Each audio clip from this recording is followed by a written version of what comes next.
So when I finished my last video demonstrating the GD&T position calculator that I developed in Excel, I realized there's a few things I want to clarify that I probably didn't explain well enough, and a couple of things I neglected to mention. So let's just follow up and wrap up with the GD&T position error. So first thing I wanted to do, is go over the style of the different callouts you can have. So in the last presentation, I kind of mixed some of the different callouts that you might have seen, and I may have been referencing maximum material when it wasn't called out. So I wanted to clarify what these different callouts mean specifically. So when you're looking at position error in the feature control frame, first thing is going to be the symbol for position. Your second number is going to be a diameter in 14 thousandths. So that defines how large of a circular tolerance zone you have based on the diameter. And then you're going to start to see datums. And if you see an M with a circle around it, that means maximum material is allowed, bonus tolerance is allowed. And if you see a letter L with a circle, that means least material condition, bonus tolerance applies. But in this top section, we're only referencing datums B and datum C, which on the angle block is the bottom surface here and the side surface. So we're talking about the true position of this hole relative to these two surfaces. The next symbol is the same thing relative to datums B and datum C, but bonus tolerance is allowed when you see this maximum material. It's called a modifier. So that means if we measure the diameter of the hole and it's within spec, but it's on the larger side of the spec, we can get a little bonus tolerance in the position error, which I demonstrated in the last video. And then this last one, it's the same thing as the previous symbol, but it actually adds datum A. And I didn't really talk about how to handle this situation. The calculator is really set up for a two datum system. It's not really set up to measure the third datum easily. So I want to show you how to do that when you have a third datum. And datum A on the print is this back surface. Let's see if we can. It's not here on this print, but if you look at the angle block print, you'll see somewhere that datum A is called out as the back face. So how do we do that up? Well, datum A is our primary datum. So we want to put that on our surface plate. And then what I like to do, as I mentioned, it's hard to do that calculator for 3 dimensions, but it's easier to do it 2. What I'll do is I'll split up the tolerance into my BC datum tolerance and my A datum tolerance, and I'll be using a pin for that. So with my B and C datum, I have 14 thousandths. And if I add in A, I have to account for that as well. So how we're going to do that, once we measure datum B and datum C, I think it was about 9 thousandths from the video. I can't remember exactly. But we're going to measure how much out of perpendicular. Let me flip over to the second monitor. We're going to measure how straight this pin is relative to my part resting on datum A, and my pin registered in the hole is the largest pin. So whatever angle this hole is at, the pin is going to tell me. So I'm going to add that to my error. So I'm going to push my part into the pin and apply a little bit of pressure. And this is a little bit tricky because you have to be able to do this without bumping the indicator. But I'm going to zero my pin at the bottom, and then I'm going to run up the length of the pin, and I'm going to look for indicator movement. And I saw about a 1/2 thousandths from top to bottom. If I go back down, I'm getting a repeatable measurement of about a 1/2 thousandths along the length of that pin. Now you don't have to use the pin. If you can run the indicator directly in the hole, that should also tell you how straight the hole is. That can be hard with a very small hole like this one, but with a larger hole, you might be able to get it in there.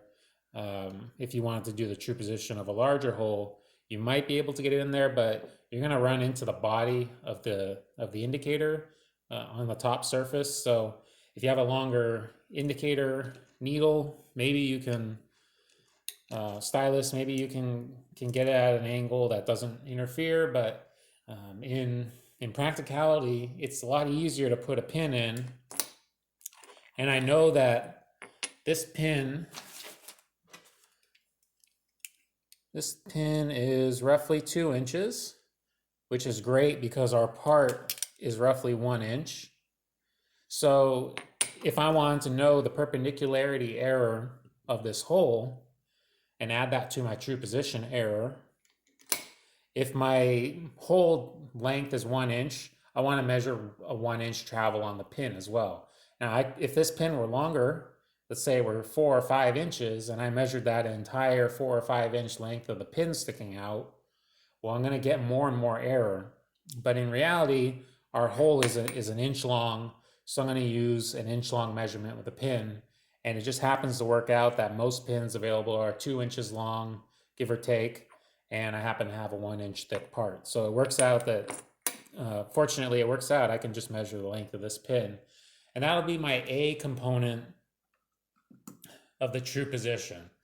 So whatever I measured position-wise for B and C off of the bottom and the side face, I get a true position with the calculator I showed you.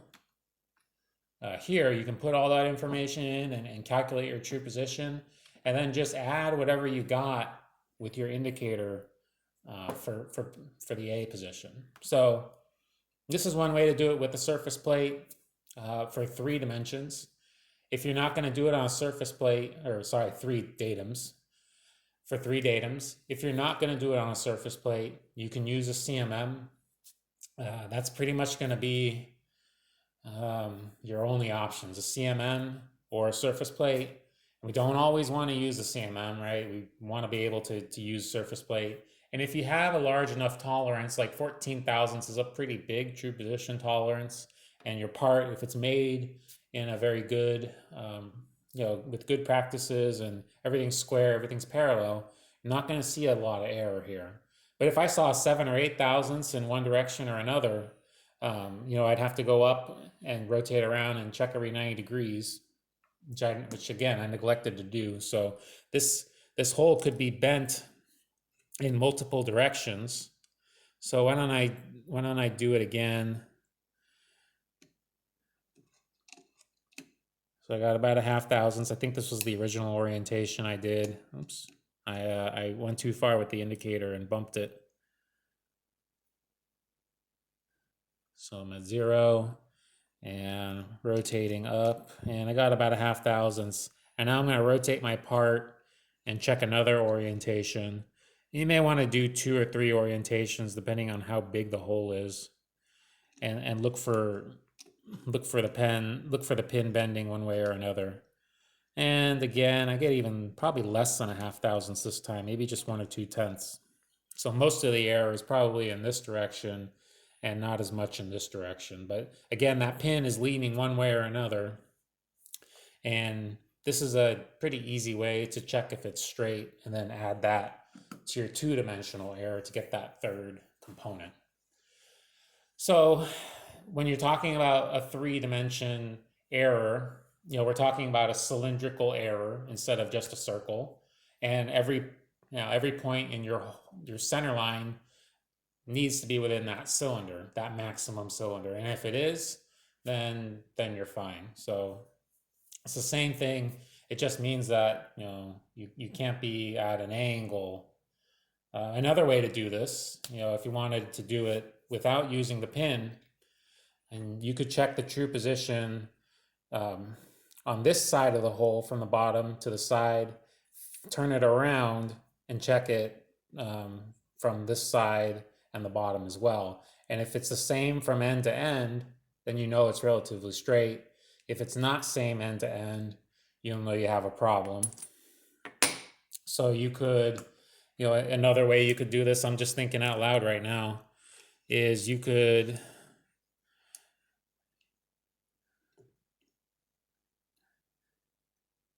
you could zero it on one side. Actually, I haven't swept it yet, so I could zero it on this side. I have 0 on my indicator at the top of the pin, and then I flip it around. And do I still have 0? No, I do not. I have about 2 thousandths difference. And we can flip it to this side and check. So this may be a better way to do it, although we're not referencing Datum A anymore, but I am checking if the hole is straight. So I have 0, flip it around, and I have about almost 1,000th of error. But once again, this is telling me how parallel it is to Datum C. This one is telling me how parallel it is to Datum B. Logic would tell us that has something to do with Datum A, but that's not always the case, right? Datum A may not be perfectly perpendicular to these faces, which is where things get a little complicated. You're making that assumption, so you could verify that. You could kind of go down a rabbit hole, but if you checked it this way and there was a difference, and you checked it this way and there's a difference, and you check it this way, this will probably be the best way to do it. Check this way, and you'll just add this to your two-dimensional position error. So when you have tight tolerance, it's a little more important to do all this. When you have an open tolerance like 14 thousandths, which it's not incredibly open, but if the part was manufactured in a repeatable manner, it should be okay to check it this way. So however you want to check it, however you want to do it is up to you. Just remember that this part hole has to be in tolerance at every piece, from top to bottom, from end to end. So those are a few ways you can double check that the three-dimensional position is correct. Now, maybe you only have two dimensions to work with on some prints, and they won't care about that third datum, but a lot of them actually will. A lot of them will call out datums A, B, and C to really rigidly control the position of that hole, make sure that it's straight and perpendicular to what it needs to be. So some of the prints you might see will have the maximum material modifier with 2 dimensions. Another one I've uploaded has all 3. Just depends on the situation that you have. And here I just want to clarify, I had this in the last video, but there's no maximum material bonus tolerance called out for any of these. What's changing here is the nominal diameter of our maximum diameter of our circular zone. So the 10,000th zone is this smaller circle. The 14,000th zone is this circle that happens to line up with the box, like we talked about. And the 20,000ths goes even larger, although I probably don't have this exactly to scale, just for reference, representation. So just remember that the difference in these circle sizes has nothing to do with maximum material condition being added. If it did get added, then you could potentially grow your tolerance even more. All 3 of these could grow even more depending on your hole diameter. So I don't think I was totally clear on that in the first video. I may have implied that some of these are maximum material defined, but none of these are. These are just the engineer wants it controlled within a 10,000th diameter, a 14,000th diameter, or a 20,000th diameter. And they could add maximum material. They could add a third datum if they wanted to. So just be aware of that and learn how to read your feature control frames. The next kind of cleanup topic I wanted to discuss is, throughout all of these examples, I've been talking about holes, because holes are what position is going to be applied to most often. And it's kind of the easiest to understand. It's the easiest for me to draw and visualize, like I did in the last video. But position can be applied to pretty much any feature that it's valid for. So shaft, like a round extrusion, You could have a round extrusion on a part that needs to be controlled by a position. It could be a key shape, like a square key, a rectangular key, hexagonal key. If it's defined by its center point and its size, then it can be defined by true position as well.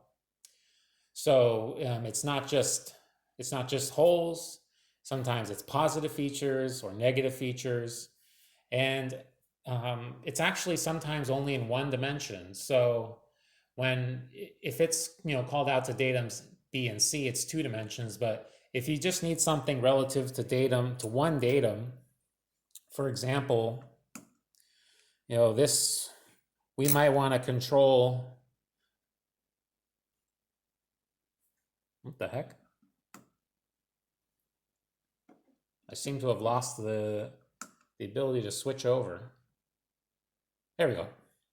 So it's not on the print, but if we wanted to control this slot relative to datum A, and we really didn't care about datums B or C, well, we could call a true position, which is by nominal, it's 0.5 on the angle block drawing.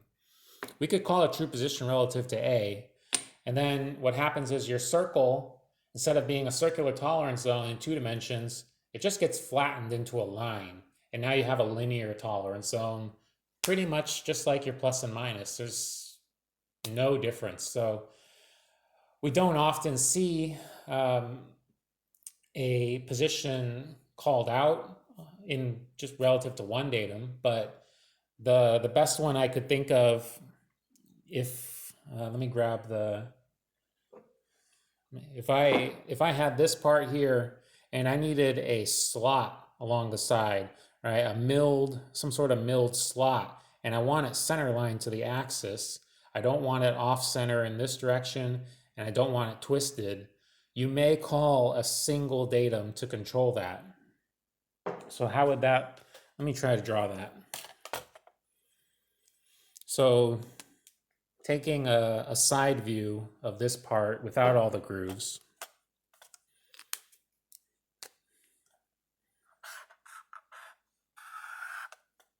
That's pretty much what that part looks like if you remove all those grooves. You may need a keyway slot, and you may want it to be centered. And you may, be defining this diameter as datum A.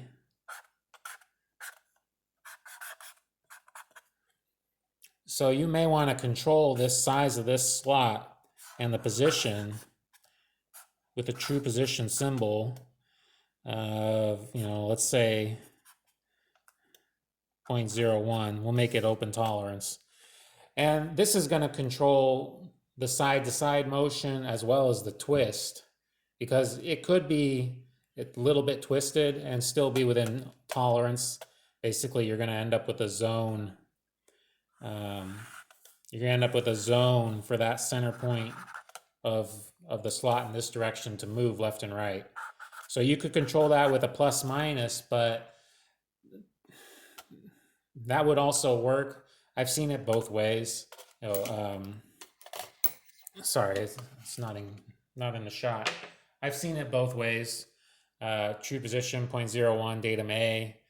The outside diameter is datum A, and you're just trying to control where that slot sits relative in this direction as well as the twist. So that might be one application that I've actually seen, and there's probably more. I'm sure people can think of some if they, from their own industry. I just haven't seen everything. So I have my little cheat sheet over here. That's why I keep looking.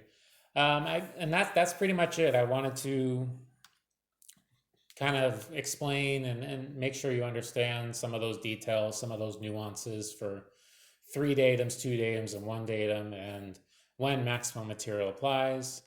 When you're talking about least material, you're talking about extrusions and shafts, and or positive features. And when those positive features are at their least material, that means there's the most slop for the position to have a little extra bonus tolerance. So anyway, I hope that makes sense. I hope you guys like these videos. Please check out the website, Pragmatic Metrology, for more of these videos. And thank you for watching. We'll see you for the next one.